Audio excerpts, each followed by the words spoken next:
tonight's Tales from the Naked Bigfoot. I want to thank everybody first for coming on. Um, I've been receiving a lot of positive feedback on these little YouTube fireside chats on the paranormal that I do. By the way, no one else is able to use that. The fireside chats on the paranormal. I just made it up. So I'm gonna copyright that, trademark that. So every time if anybody else uses it, you owe me like a dime or something. Hey, Chris, how's everybody going? Okay, guys, before I get started, I have to do the obligatory disclaimer. All views by your humble host, which is I, Mike the Naked Bigfoot, are purely my own. I am not here to discourage you, encourage you, change your mind, change your religion, change any values, harm puppies, kittens, or small children. Um, all views and opinions are of your host. This show is merely here to inform and entertain. Hopefully, I'll be able to, if you come with an open mind and an open heart, hopefully I can, provide a little knowledge to help you go out and be curious about the world around you and go forth and learn more about it, much like I did. And that's why I'm here sharing those adventures. Um, One more little word of caution. This channel is not technically for anybody to view under the age of 18, because I do talk about on some of my shows some dicey stuff, um, some offensive stuff. I also have the occasion to cuss like a sailor and drop the F-bomb on occasion. Well, multiple times. So if you are offended by foul language, or you have children in the room that you don't intend to remove from the room, um, either cover their ears or wear headphones so where they can't hear the words, or if it offends you personally, I encourage you to find a host and a paranormal host who's not quite as profane as myself. But if you stick around, I'll guarantee you a good time and some really awesome stories and some really cool information as well. With that said, let's move on with the show now. Oh, before I start, another little sidebar before I start. Um, Again, I've received some positive, really nice positive feedback on my paranormal fireside chats that I have here twice a week. And as some of you may or may not notice, that I have been planning my chats weeks in advance. So to give everybody something to look forward to, that if you see a topic that you're particularly interested in, you can go ahead and um, flag that in your notifications. So when the time comes, you won't forget to go watch it. As you can see, we've got some really fascinating topics coming up. And I predict many more in the future. I'll be able to add to the roster. What I can't promise is it's going to be any more high tech than what you're looking at right now. So don't expect any fancy intros or outros or any fun graphics. It's just me in my bed with my blanket talking to you one on one, which is the way I like it. Alrighty. Enough of the random bullshit. Let's move on to tonight's topic. Tonight's topic is about energy in general, specifically energy as it relates to the supernatural, paranormal, and cryptid worlds, and well, pretty much any of the preternatural worlds. There's that word again, preternatural, which everybody keeps hearing me use. It's a real word. You can look it up, and I'm using it correctly as well. Um, but I was recently listening, and I have to give credit for reminding me of well, I'm going to tell you a little story at the end of this. How one of my experiments that I performed with paranormal energy later on. But I was inspired to talk about this by I listen to Coast AM. I don't know how many fans there are of Coast to Coast AM, but they're fucking awesome. Um, 99.9% of the stuff they talk about is shit that I have had the opportunity to deal with, experience, or witness in my lifetime. Besides the UFO stuff, I haven't been, lucky enough or fortunate or unfortunate enough to experience a UFO encounter or an alien encounter. I'm not sure how I would react to it if it did happen, but if there are any UFOs out there or any aliens who wish to make contact with the naked Bigfoot, I'm right here. Come see me. It'll be a fucking fascinating show afterwards. If you let me live, which I'm pretty sure you will, because I'm that awesome.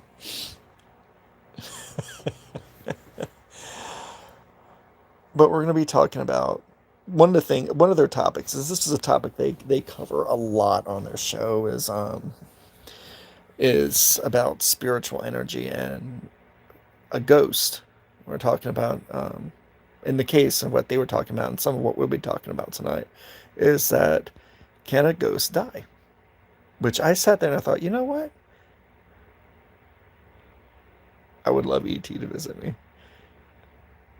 Okay, I'm just gonna say this really quick about ET before I move on. You all know that I'm easily distracted with my paranormal ADD, my ADHD, my paranormal ADHD. I jump from topics, but I said I prescribed I'll just quote Jay from Jay and Silent Bob Strikes Back when it comes to wanting to meet aliens.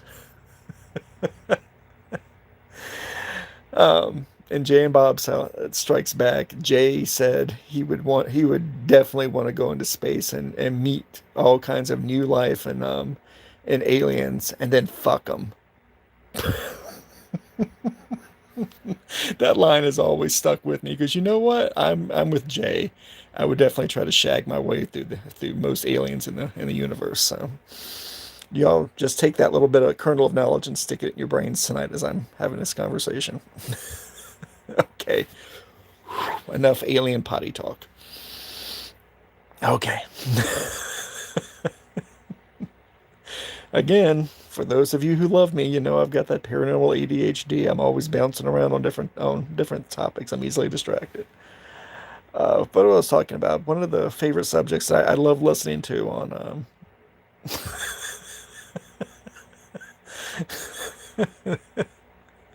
I'm pretty sure there's a whole lot of people in the room that had kids that just sent their kids out of the room really fast when they heard this. It's probably going to get me a few thumbs down. But yeah, I would love little hybrid babies across the universe. Imagine that. Uh, my fucked up gene pool worked into some aliens that would make some messed up aliens.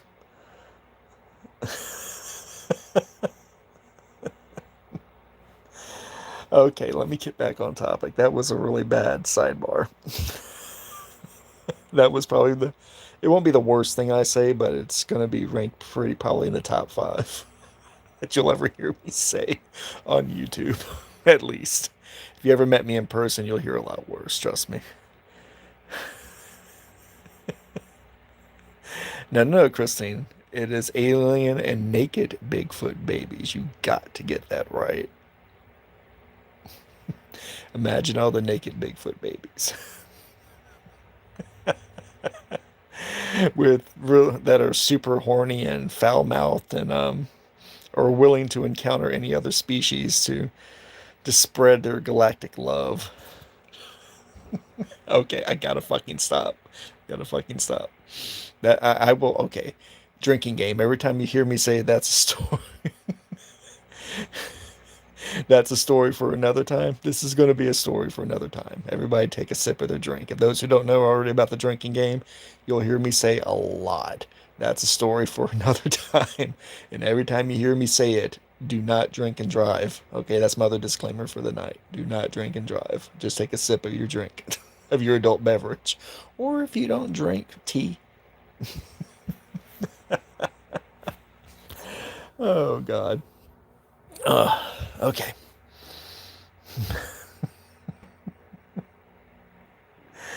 Oh, fuck.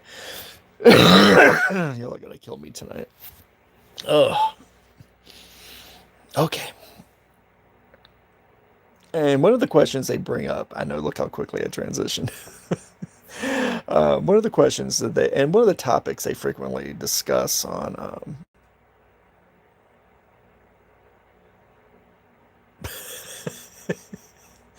that they, that Coast to Coast is frequently talks about, which I enjoy listening to immensely, um, as about kind of, and one, somebody brought it up, actually, one of the callers brought it up and asked the question to people who were talking about thermal energy. If, can a ghost run out of energy and kind of like a human body, when a human body the body starts to break down and it can no longer contain the energy of life.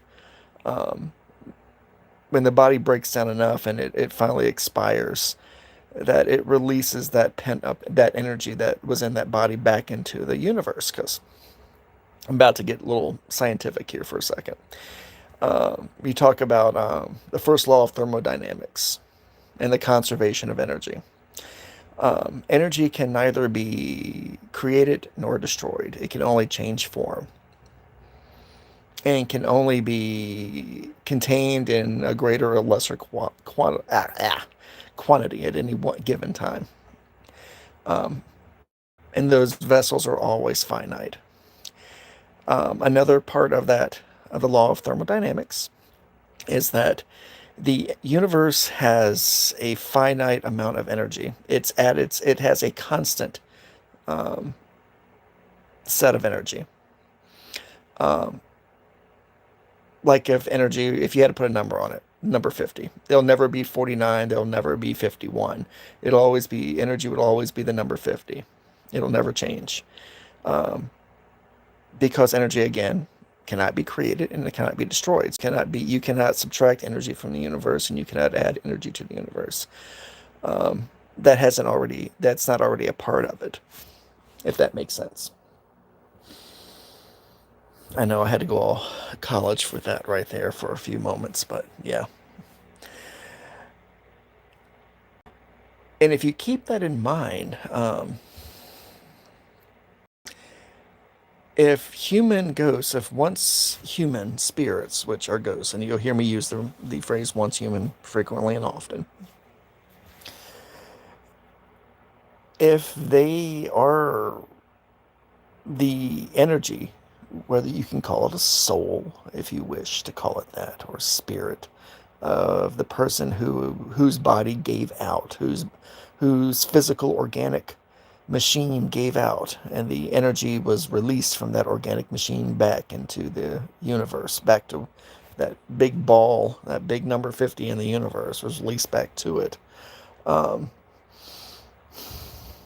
that energy has gone from a corporeal form to an incorporeal form. Because remember, energy cannot be destroyed, cannot be created, it can only change forms. So this energy has become more, without sounding cliche, um, the energy is conscious. It's a living energy. Okay? All energy is alive. I truly believe that. All energy is living energy. And the soul, if you want to call it that, the energy that is stored up in these batteries that we call bodies, um, is living energy. It's sentient, like we are sentient creatures. Um, and some people may not agree about this, but that energy exists in all organic life, in the batteries of life, whether it be a mushroom, whether it be a whale, whether it be a deer, whether it be a fly. Those are merely corporeal vessels or corporeal batteries for that sentient energy to inhabit. And when that battery, when that corporeal machine can no longer sustain itself, that energy is released back into the world. When the corporeal body dies, it's released back into the world. But sentient energy that has decided to stay in our world and not decided to move on to a higher plane of existence or to enter the wheel of life, which will allow you to be reborn again into another body, which that's a story for another day. We'll definitely talk about reincarnation and past lives at some point. I'll guarantee you a discussion on that because I've got some fantastic stories about that, both personal and experience stories on that. But that sentient energy, that intelligent energy that's left our bodies, um, it can still exist. Not necessarily, but it can exist on the physical plane.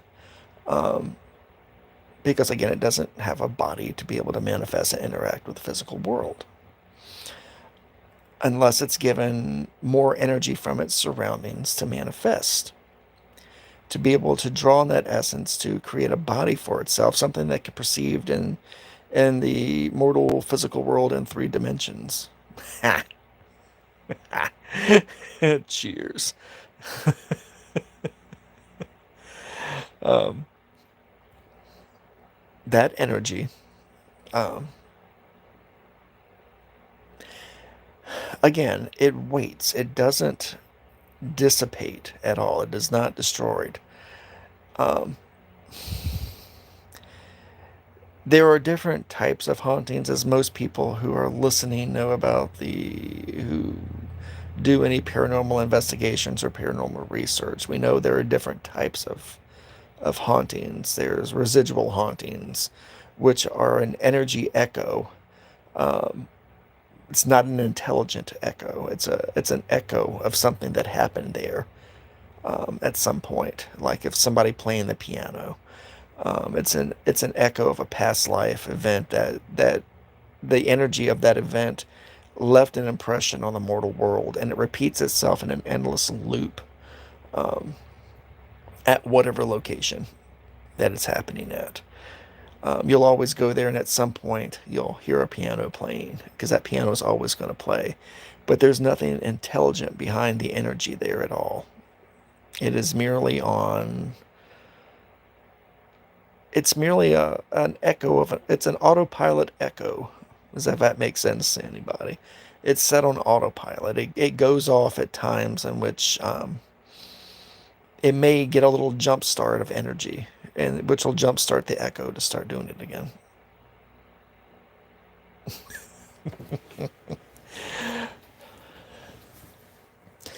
And then there are the more interesting hauntings, which everybody hopes to experience when they're in the paranormal field, which is an intelligent haunting, which is uh, you're able to see, you're able to interact with your 5 senses with a once human spirit that was there, um, whether through a device, um, the various and essential tools that paranormal investigators use to elicit uh, EVPs and such, electronic voice phenomena, and things like that.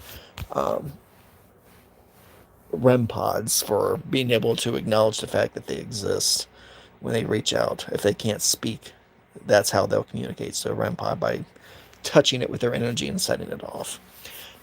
There's all sorts of, and I should probably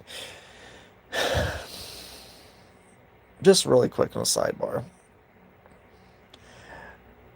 The most important piece of paranormal equipment that a paranormal investigator or somebody who's paranormally curious um, can have an investigation. You can have all the fun little devices you want.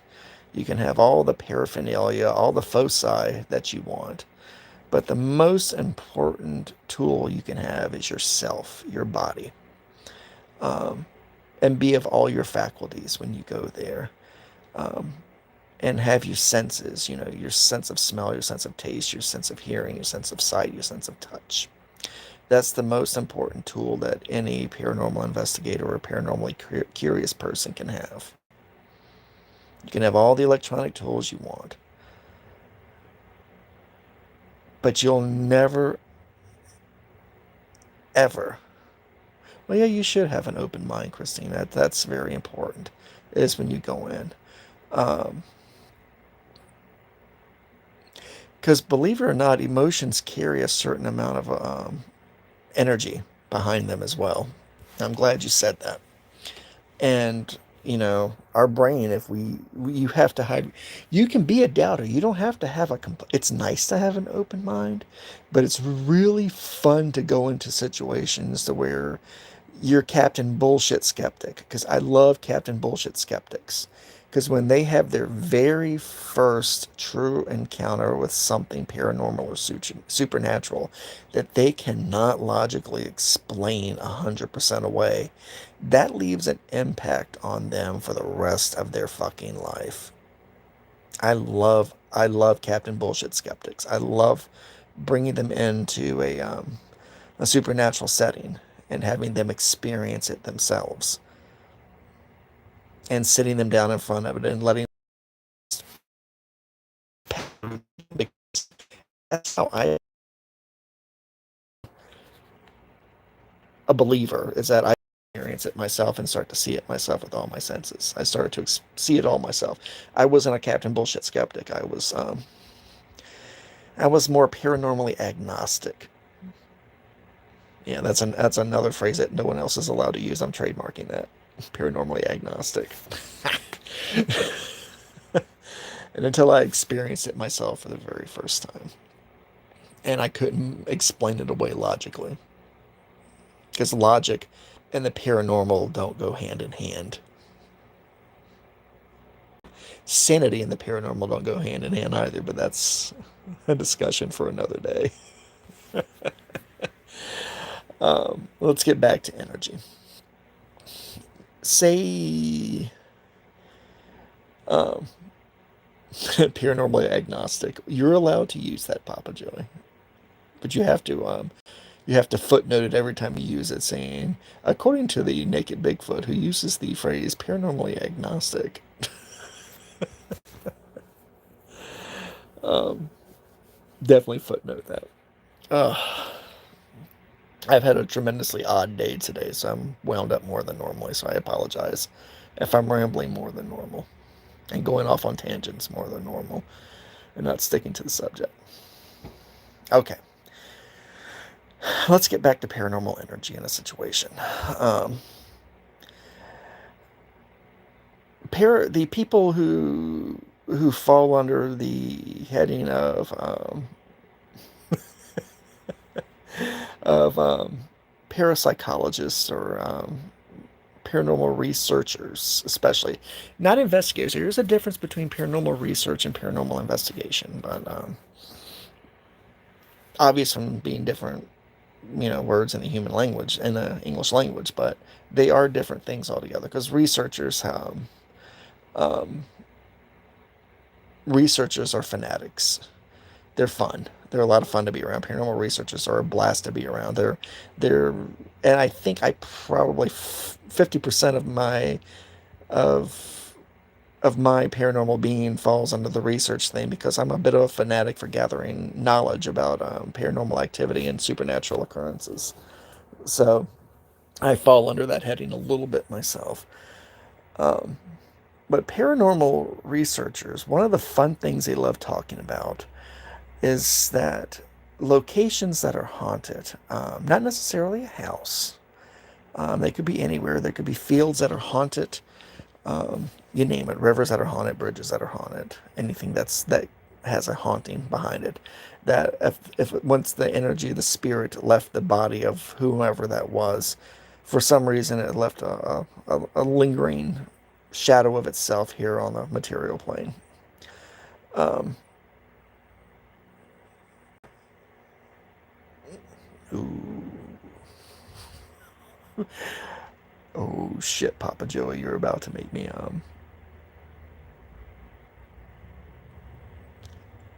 I don't want to disagree with you, but I'm going to disagree with you. But we'll talk about that another time. About the difference between a research and about the love of it. It's not bad. Trust me, it's not bad. I agree with you. About 75% of the way I agree with you. About 25% I disagree with you about love, um, especially with modern paranormal investigators. But that's my own bias coming through. So my own opinion, which, as you well know, I share frequently, and I don't offer apologies for it. Damn it. Got me off subject again. Like I said, it doesn't take much. Squirrel, and I'm already talking about something else. Okay. Something that researchers really enjoy talking about are dead batteries, paranormal dead, supernatural dead batteries. Um, what that means is it's an area that the energy has not been readily replaced. Take, for instance, ghost trains. A ghost train. Uh, Back in the 40s, 30s, 40s, and 50s, um,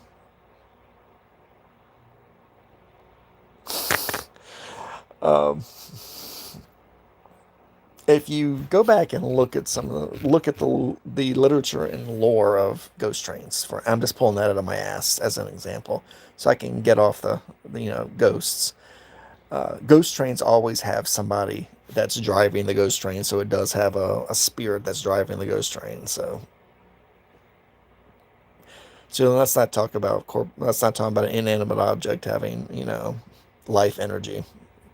There's a ghost driving a ghost train. Okay, go the man who probably died when the train wrecked, the conductor, the engineer, he remembers the train. So the train will always manifest and he will always drive the train because he uses his energy to manifest that with. To manifest the spirit facsimile of a train that he can drive. Okay. If you look in research and lore of the past 30 years, you will find that there have not been that many incidents of people seeing ghosts, ghost trains, or ghosts associated with trains, or ghosts that are associated with train tracks. You will not hear people, documenting it, witnessing it, because it's just not happening as much. Now, if you go back further in history, um, now here in Virginia, we have a place that's very historic for the Civil War. It's called High Bridge. It's actually a state park now, but High Bridge is an actual bridge that's no longer being used. It's had tons of people fall to their death from that bridge, but that's actually going to be a tale that's going to be coming up in end of April, beginning of May, which I'm going to talk about the ghosts of High Bridge. But High Bridge was famous for its ghost trains, and famous for people hearing a train, a ghostly phantom, not necessarily seeing it, but they would hear a train coming down the tracks and not see anything, or they would see the train lanterns at night coming, but there would be no train attached to it, or they would hear an engineer yelling, um, sometimes incoherently, while hearing the sounds of the engine going on the train. But over the decades, because High Bridge, because of people dying on the bridge for various and sundry reasons, whether it be suicide or stupidity, people who died on the bridge, they closed off High Bridge and people did not have access to High Bridge anymore. So people couldn't go there and pay witness to what was going on at High Bridge anymore. They couldn't go and witness the paranormal activity that was happening at High Bridge anymore, and concerning the ghost trains of High Bridge.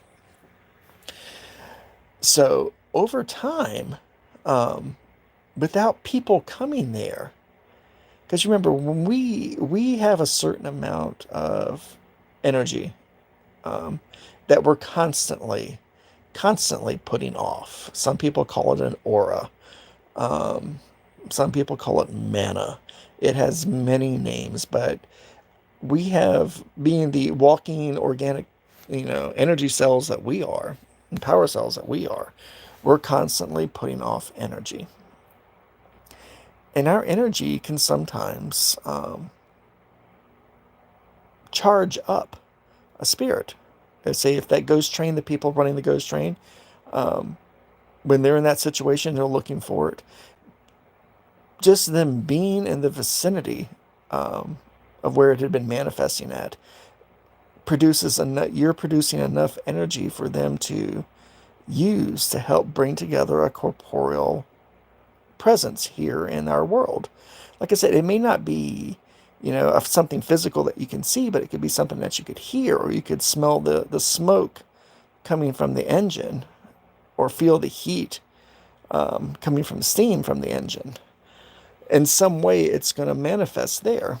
But once they closed off High Bridge, the little human batteries were no longer available for these ghost trains and these phantom conductors to charge themselves up with and to manifest in our world. They didn't have a source of energy. And remember, they don't have a physical body to contain that energy. So that energy is constantly bleeding back into the universe, is bleeding back into nature, bleeding back around in its surroundings. They don't have any body, physical body, any mortal shell to contain that energy anymore. So what energy they had, it fades, it disappears. But not completely, because remember, energy cannot be created or destroyed. It's always there. That little spark of life or afterlife, that little spark of energy that helped in the first place create the manifestation is always going to linger, but it's never going to have enough energy to manipulate its environment anymore. And that's what a lot of paranormal researchers call a dead cell. It's a battery waiting to be charged. And once it's charged, the manifestations begin. Let's see what time it is. Ooh, because I don't want to miss story time, because I have a great story about, dead batteries. But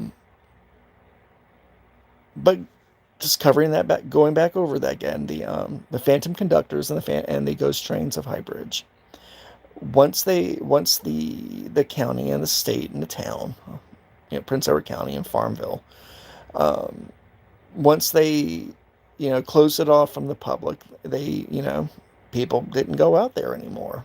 So they had no energy to draw from. So unfortunately, very slowly but surely, those cells died. But not in a physical sense, not like our bodies when they die. A ghostly death is one where it just runs out of energy.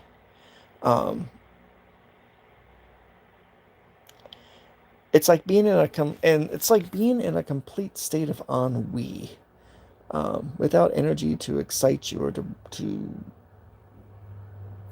make you feel again. Because trust me, because spirits, they do feel, they do remember. Sometimes it can be basic emotions that they remember. Sometimes they could be the remembrance of the smell of roses. Old City Cemetery, Lynchburg, Virginia. I'll have to tell you the stories of the ghosts of that cemetery and the antique rose wall, and the ghosts that have been seen that walk the antique rose wall and they sniff the roses. They can be seen sniffing the roses along the rose wall, because it's something they did once when they had a mortal body, and it's something they remember, the smell of the rose, and they remember, going through and smelling the roses, and they want to smell it again, so they're going to go through it to smell it again.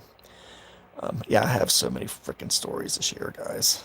God, so little time to do it in, I know. But once these cells go dry, dry is probably a better term than dead. There's probably people out there who are old enough to remember when you used to have to put water in car batteries, because it would dry up.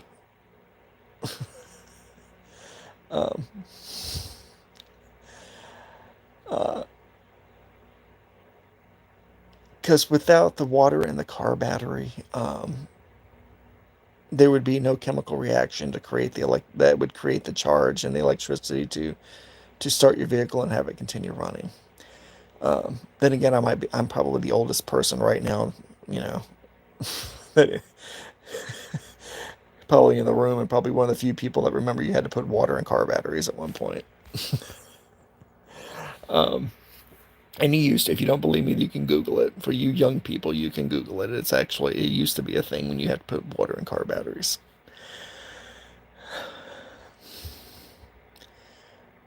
That's probably a better way of looking at it. That once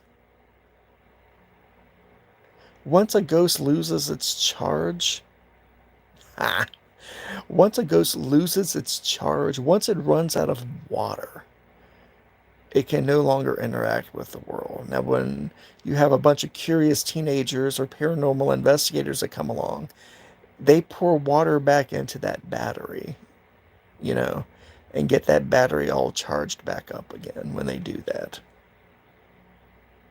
I hope that's a better analogy, a better way of looking at it. Um, Thinking more of it as a dry cell versus a dead cell. So, to quickly answer the question, the ghosts do not die, spirits do not die. They merely lose energy. They lose it. They don't, it's not destroyed. They lose it. It leaches back into their environment, um, to the point where they become ineffective. They become wisps of what they were.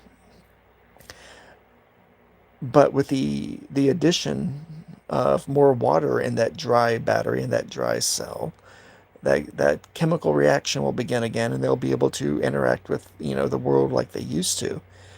But without a constant source, they will go back into this inactive state. Um, that's when you hear some people talk about haunted houses. That they'll say that, oh, that house has been quiet for years.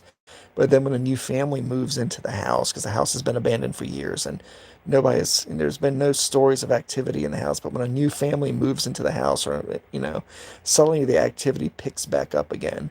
There you go. You know, that family has brought in buckets and buckets of water to fill those dry cells again and get them active and get them going again. So if it's whether it's an echo, like I said earlier, whether it's an echo, a paranormal or supernatural echo, a time echo, a spiritual echo that's not intelligent, or whether it's a intelligent. Now there's very, and let me stop for a second. There are various degrees of intelligence when it comes to spirits. Once human spirits, ghostly spirits. I'm not talking about supernatural spirits, the non-human and the unhuman varieties, because they're horribly intelligent. But when it comes to once human spirits, um, it really depends on the person, the manner of their death, and their desire.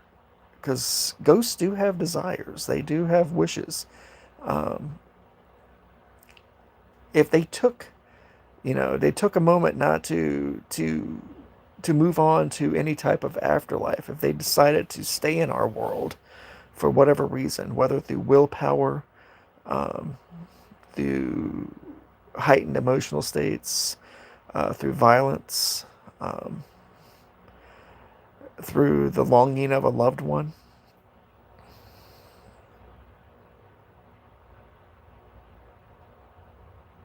Ooh, that's a good question.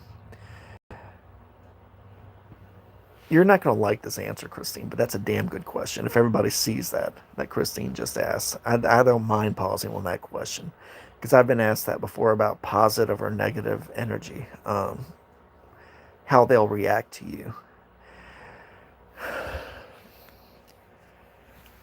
Let me try to explain it this way, and I hope I am able to explain it coherently. I've been asked this before, and sometimes my answers leave more questions, create more questions.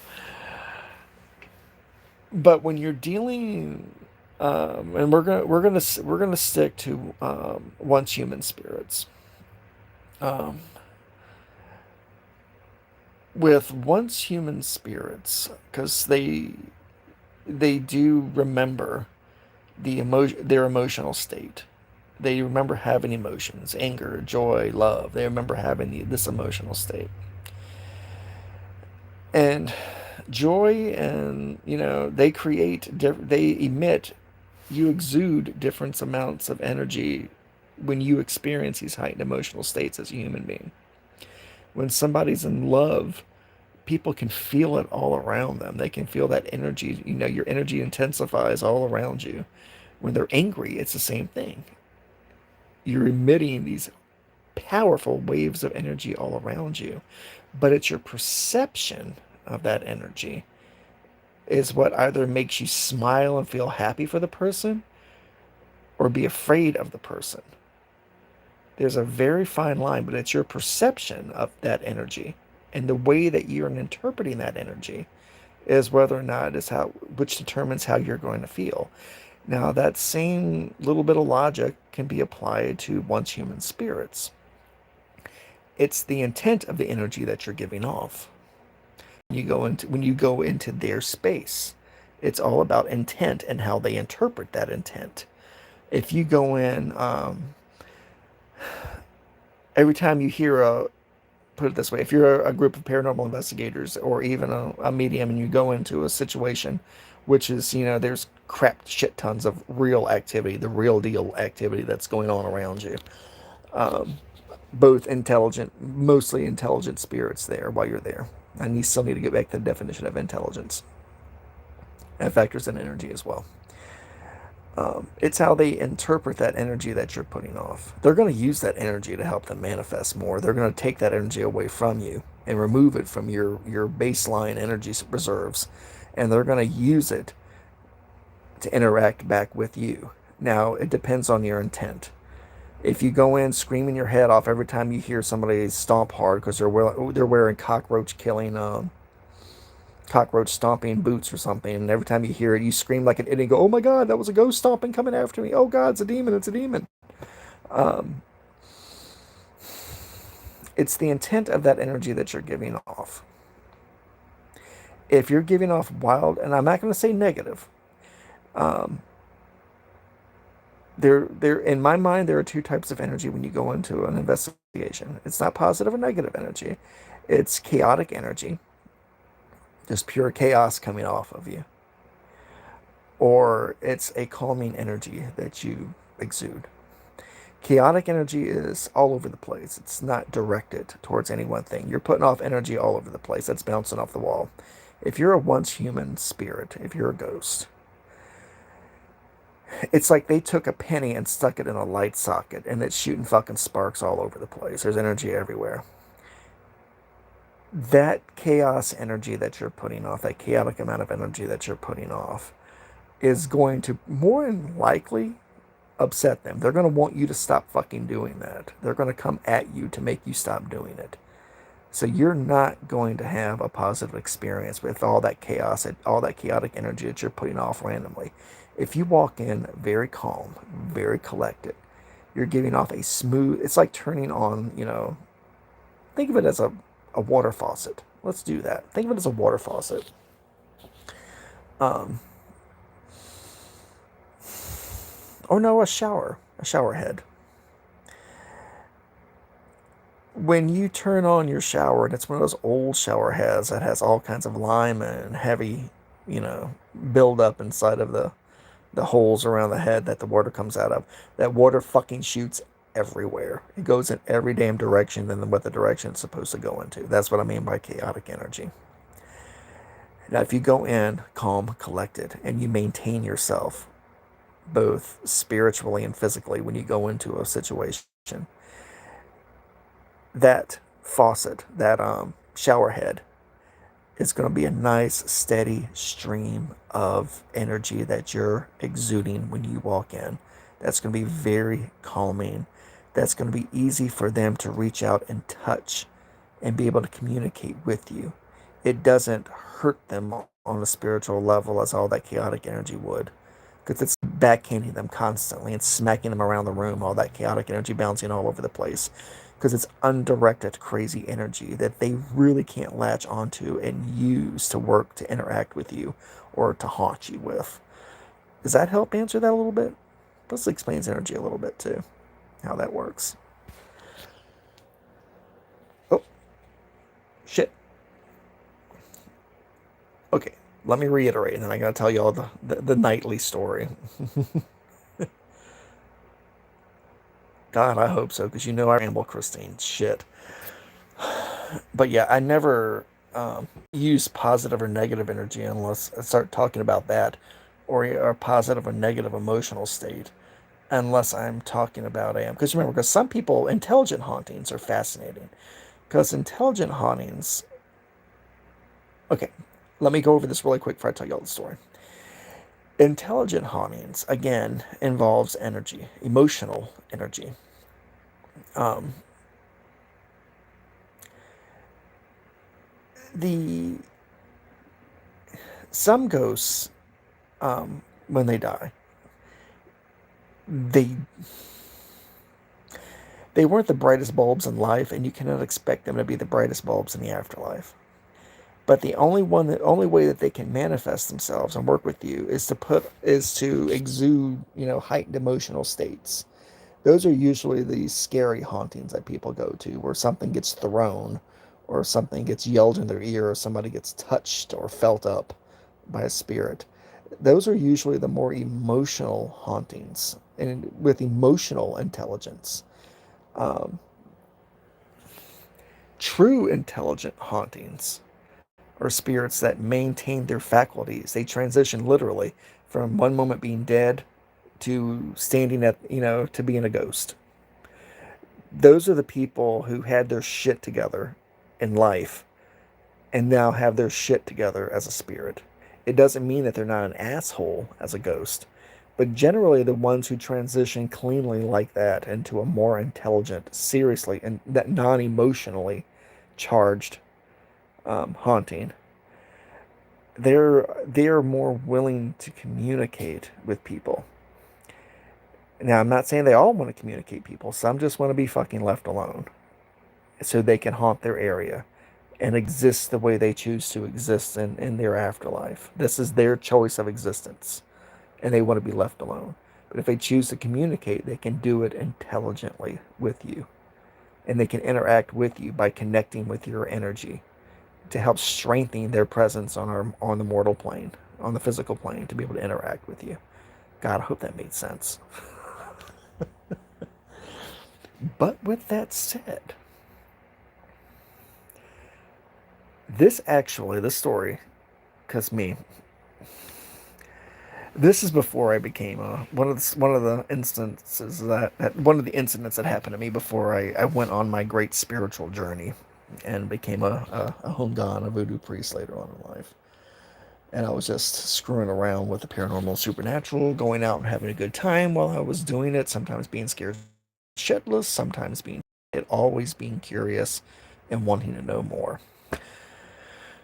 And I was exploring the various supposedly haunted sites um,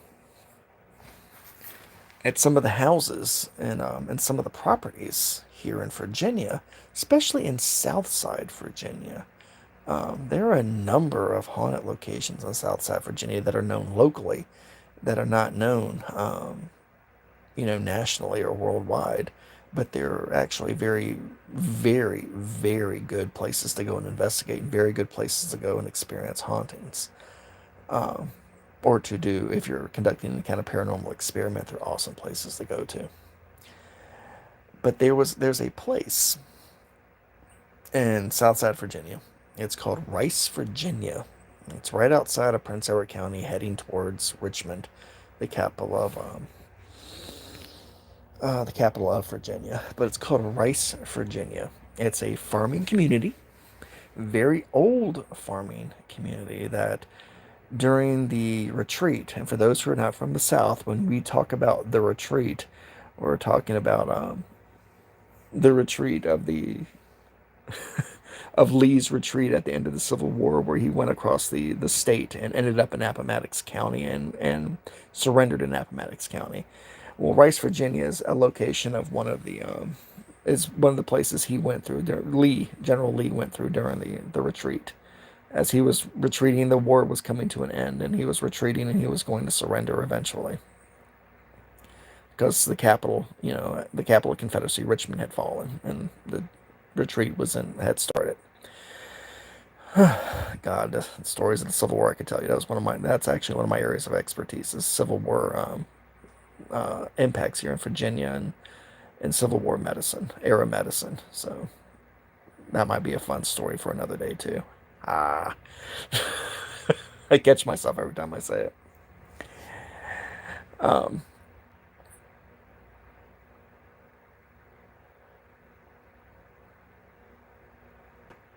ah, there is and it's still there as a matter of fact, because actually it was, it was there 2 years ago.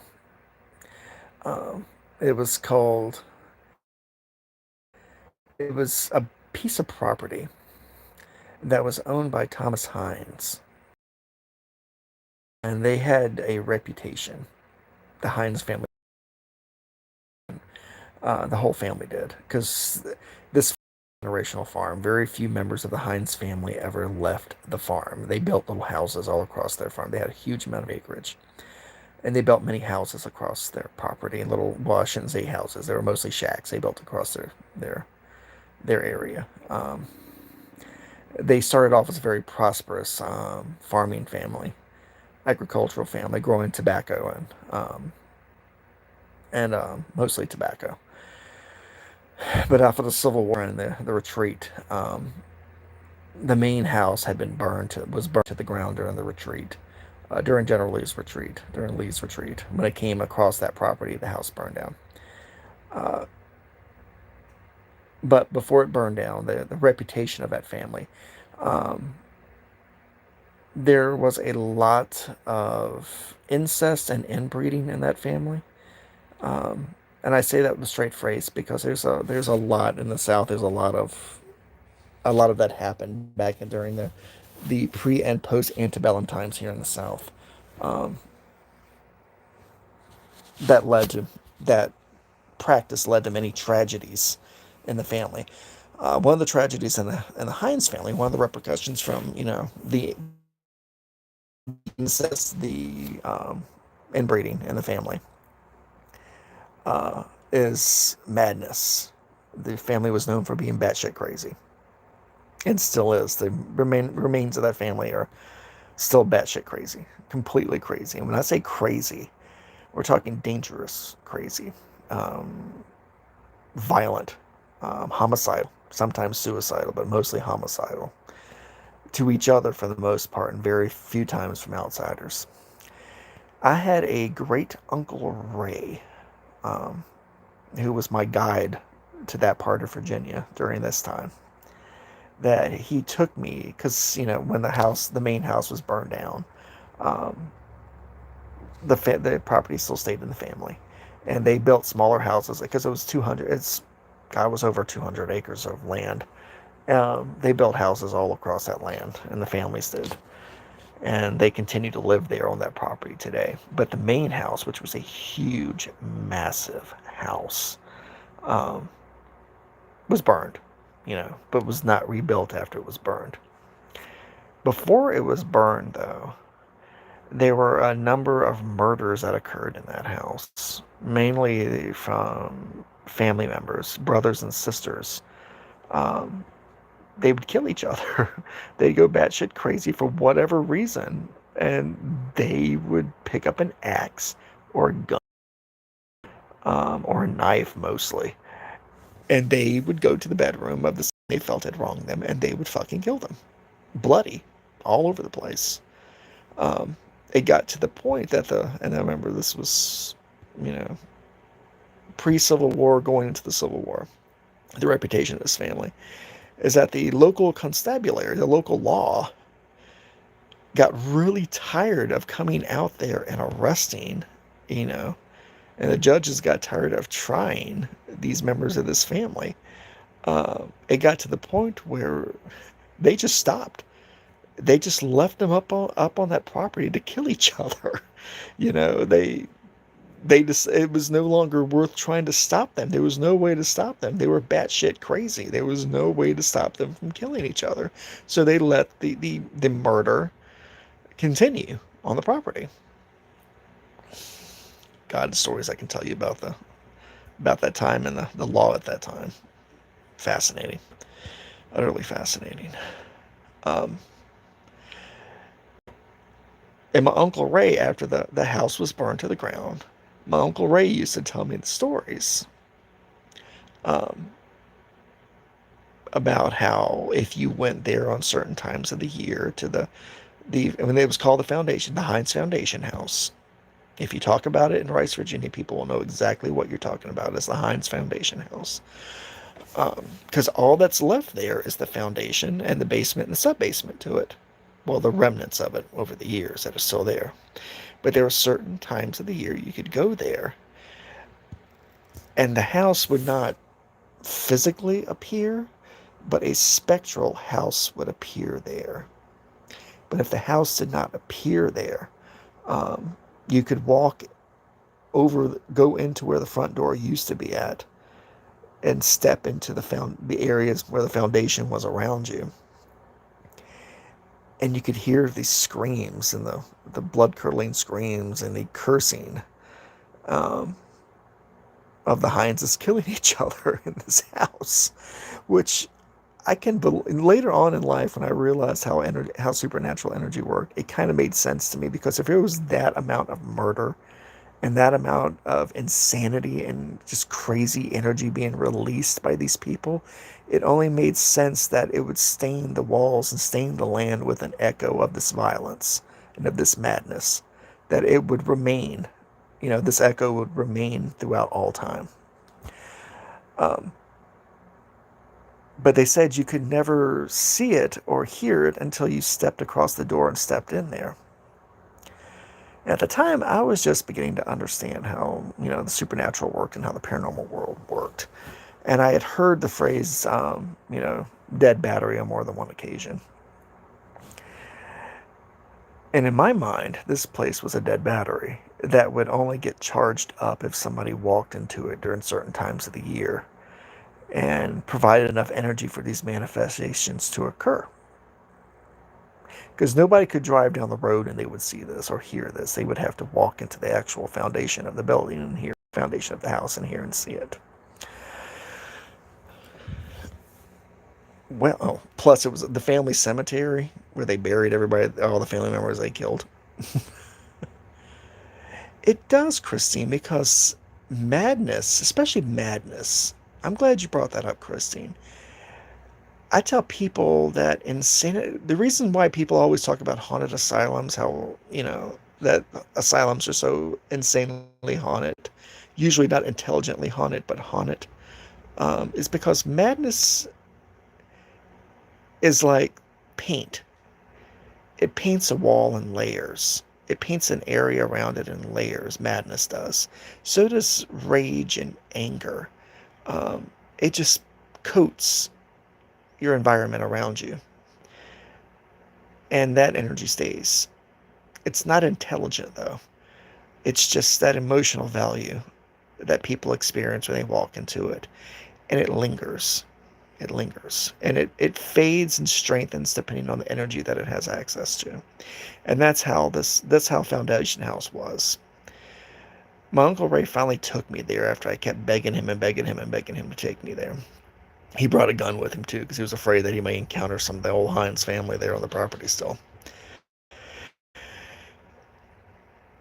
And we went there and we waited. We actually sat in our cars in the driveway until the sun went down. And the family cemetery with all the incest babies that were made. And that were murdered, all the dead people that were products of incest and ancestral relationships. Um, the cemetery was literally about 20 feet from the back of the house. And they all had little rocks to tell you who was there. Not headstones, but actual rocks that were dug out of the ground, out of the farmland around there and put there.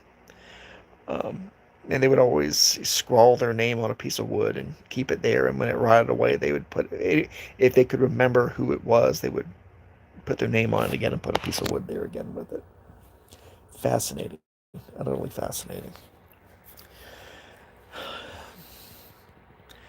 When he took me across the yard to go in there, when the sun started to go down, I didn't feel a thing. Nothing at all. Didn't feel any tingle, didn't hear anything, didn't smell anything. And I looked at him and said, Ray, this is bullshit. You're taking me into bullshit land. This is utterly bullshit. I know it's 10 o'clock, guys. This is going to go a little long, so bear with me. Um, but this was utter and complete bullshit. And he says, no, you'll have to go in and stand there for a few minutes. You'll have to be in the foundation, within the border of the foundation for a little while before anything happens. Um, I looked at him and I said, why is that, Ray? He said, that's just, how it's done. You have to be there you have to be in there for it to happen. So I went with him. We crossed the threshold. We went within the foundation borders and we waited.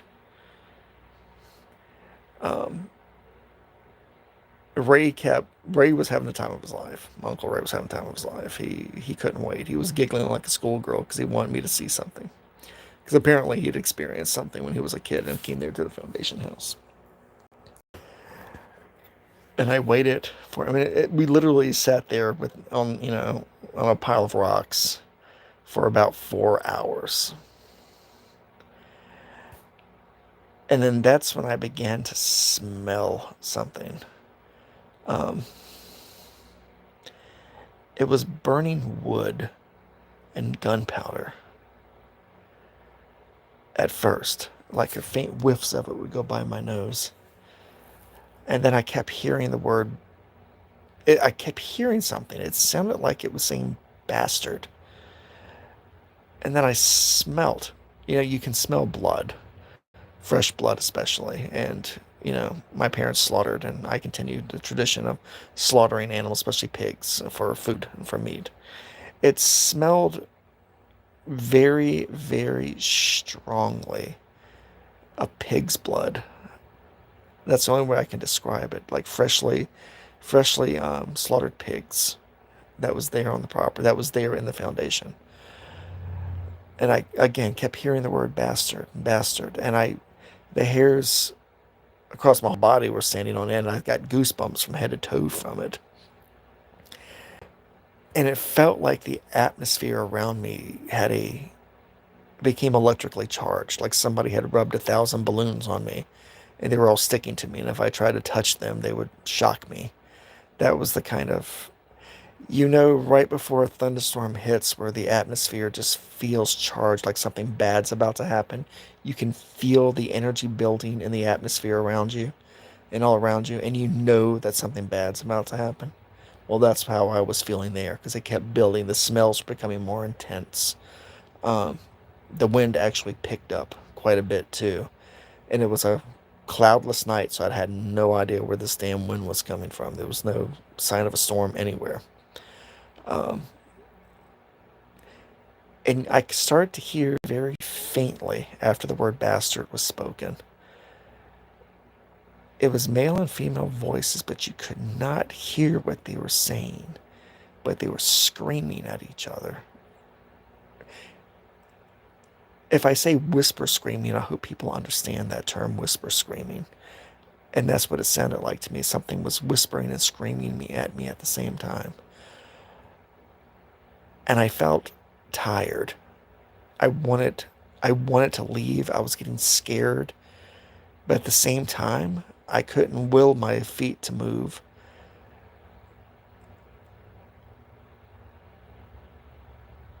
And my heart, when I first started hearing and sensing things, my heart was racing. But my heart started to slow down to where I could hear it. I swear to God, it was you could hear every single beat. It was like ba bump, ba bump. I mean, it was like it was ticking away. Your heartbeat was ticking away so very slowly. And Ray must have seen my face because he said I was looking really pale and sickly.